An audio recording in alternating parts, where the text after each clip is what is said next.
Bililisan mo dyan, baka may makakita sa atin. Sige honey, ako na bahala. Mabilis lang to. Hala, bakit nila ginawa yun sa bata? Wala silang awa. Ililigtas ko siya pag nakaalis na sila. Sana umabot pa ko sa oras na yun. Magaling ngayon, kailangan na natin bumalik sa mansyon para walang maghinala sa ginawa natin. Tama ka dyan, honey. Ang talino mo talaga mag-isip. Nandito na ko, ililigtas kita. Kumapit ka lang, huhukain ko to para makuha kita. Saglit lang. Tara na mahal, bumalik na tayo ngayon sa mansyon. Sige mahal, bilisan natin para walang maghinala pa sa atin.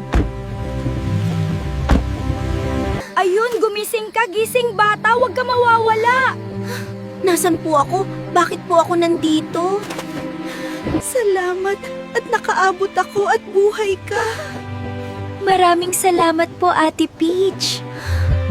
Sa bahay ko muna ikaw uuwi, mas ligtas ka dun para makabawi ka ng lakas. Salamat po sa pagligtas ng buhay ko, ate. Utang ko po sa inyo ang pangalawa ko buhay. Ngayon, mapapasati na ang kayamanan ng mga presa, wala na sa landas natin ang bata na tagapagmanito. Kaya nga mahal, yayaman na tayo. Kumain ka ng kumain, presa, para bumalik agad ang lakas mo.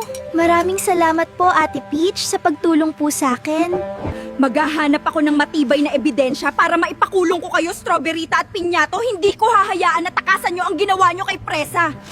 Huwag ka maingay kung ayaw mo. Tapusin na kita ngayon pa lang dito. Kala mo hindi ko mahuhuli ang ginagawa mo.